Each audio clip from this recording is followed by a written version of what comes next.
My name is George Ojera. I'm the Deputy Principal at Ojera High School, but commonly it's known as To the Glory of God. This school is just 4 years old, started in 2011. But initially, the school started in 1972 by Asian, up to 2010. Then from 2011, the school was taken by a renowned educationist, Miss Priscilla Ojera. And from 2011 up to now, the school is a pure girls boarding. And when you took over, the school was very low in enrollment, and even the performance was very poor. Most of the students in this school were from other places who had been sent away due to probably discipline or academic problem. So these places are dumping ground for all the academic dwarfs. But after that, when we took over, we began by just starting from the scratch. And then we build over and over. And as of now, we are talking about around 150 students and pure girls. There are no boys now, but previously we used to have boys' school, but right now it's a girls' school. And even if you look at the performance, we took the school over when it was a mean of 2.1. Then it went to 3.2, then it went to 6.8, and then by last year we had 7.4. So this year, 2014, we expect at least to get a double digit. And when we did our county mock, we took the number 5 in the county with over 300 schools. So this is a hope that we are going to do well in this year. Since the inception, from 2011, when the school started, I was one of the teachers whom we started with Madam in school. Up to now, we are still going. Well, it has been good. It has, because the way we're running this school is a bit unique because we don't follow the normal the normal things that other schools are doing, the rules and the regulations. Our school is based on the values. Some of the values are on one of the walls: the love, reconciliation, integrity, readability, timeliness, responsibility, reconciliation. Those are the things that we do. You know, we used to work in places where we have the rules and regulations, that the don'ts. And you know, the students are talking about the don'ts. Those are the things that they want to do. But for us here, the girls, they lead the values, and they also, these values, they even it also permeates up to the home level. They also affect their families, so that they can also live these values. You remember, most of the kids these days, they are being brought up by the house girls, not the parents. A number of them, because parents are so busy. Mom goes to the west, father goes to the east. They meet in the evening at the table, they are tired. So nobody talks about them, how to grow up to be good. So we are doing that one in this school. And that's why we are proud that the girls that you are raising up in this school, they are a cut above the rest. How do you expect in a school whereby a child loses 1,000 shillings on the ground and one picks it and brings the teacher, I've got this money? It's amazing. And even this morning, one of the girls just collected some money and gave the teacher. Told the teacher, got this money fallen somewhere, please give it to the owner. So you see, these are very unique kind of system. And currently we are around 15 teachers, and okay, some have gone to other places, but we are still here and we are holding fort, and I'm sure it's just a matter of time. We are going to cause a lot of ripples in the county in terms of performance. It's important because we want these values. They are going to is a lifestyle. We tell them it's not for us, or it's for everybody in the society, because once they go outside there, when they start their own families, or when they go at home, they are going to spread this value system so that it can affect their families, the community, and the whole of the Kenya. So I believe that this is something that it should be like a virus. It's supposed to spread for the good of our country. If we have people having the integrity in this nation, you can be sure that what we are suffering from, like the corruption, won't be there. Because if you have the integrity, you won't want to steal the money in the office. If you wrong one another as a community, the best thing you can do is to reconcile.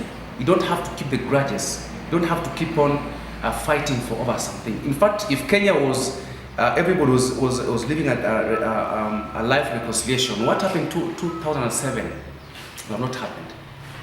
The reconciliation should start on the grassroots, and it's the common man who can bring this change, not the top people. In fact, on the ground where you have the masses of the people. And if these masses are able to know and live the values, the love, reconciliation, the integrity, then it can affect everything in this country. There will be a complete paradigm shift on what we've been doing and what they're supposed to do. And that's why we believe that our girls, they are agents of change. They have to change the families, the community, and everybody.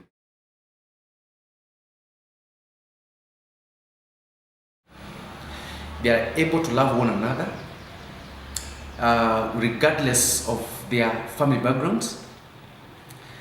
They are able to support each other. Like we have what's called the Samaritan bag, where every student is supposed to deposit some little stuff they have, the sanitary towels, the soap, and whatever, so that if one girl do not have this and that, then he can go to the bank, and then they can be able to pick from there as you wait being sorted by the parents or the guardian. So at an individual level, we can see a girl who could not be able to reconcile is now reconciling. A girl who didn't have integrity, you can see that there's integrity. A girl who was allergic to reading books has developed an appetite to read the books, because one of the value is that readability is a very critical value, because if you want to become a serious to join a serious profession, you must be willing to read.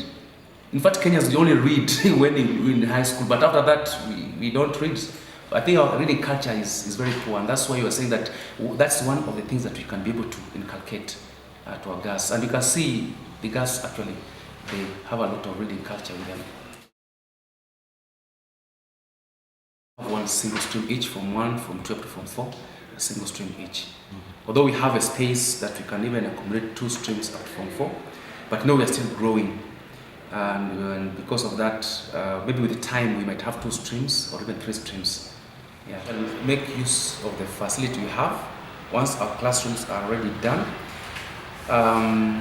we believe God, and with our partners and the parents, we can put up a storage building. In fact, it's a building that we've identified. We shall demolish it and then put up a storage building so that it can accommodate a number of students. Now, this school is just within the town setup, so getting land to expand can be a challenge. So where's the space? We have to go up so that we can be able to have more buildings, and where you can have a number of classes that can be used for other programs, like classrooms, the laboratory, this and that, the offices, computer labs, and so forth and so forth. But for now, I think what you have, like the buildings, we have more than enough for now. But in future, as the demand goes up, then we shall be able to just do something about the buildings.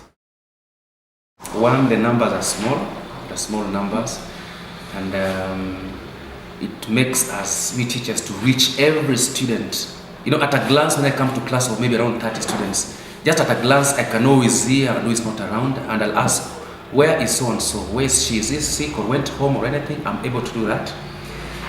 There's also easy to have a teacher-student consultation, student-to-student consultation. I'm able to give a number of tests in a week, mark, release, give them, do the correction. I'm able to know a child who is having emotional problems because of the number. So that makes the work much easier. And also, we are able to cover syllabus in good time. Even as I'm speaking right now, we are already doing the next class topics. The current Form 3, they're doing the Form 4 work. The current Form 2, they're doing the Form 3. The Form 1 are doing the Form 2. So you're already ahead in the syllabus coverage. So that makes us to be a cut above the rest. Very positive. Initially, the community didn't like the school. And most of the people shunned the school because, one, the students earlier on, they were indisciplined. It was the cradle of the academic dwarfs. It was a place that any hooligan can come and stay and they'll be no. Because probably the previous management just wanted to, they wanted just some stuff. But right now, there's a complete shift on what the community thinks about the school. Everybody wants to bring their daughters here because now they can see this is a cradle of academic excellence. They could see now the school infrastructure has changed. Previously, this place looked like it was very bushy. Right now, you can see the ambience and the aesthetics, good flowers, the buildings have been painted, and we keep on improving on our facilities. So that makes people, the community around, to have a complete, a positive thought about our school, and it is making us actually to be a place to envy and bring the daughters.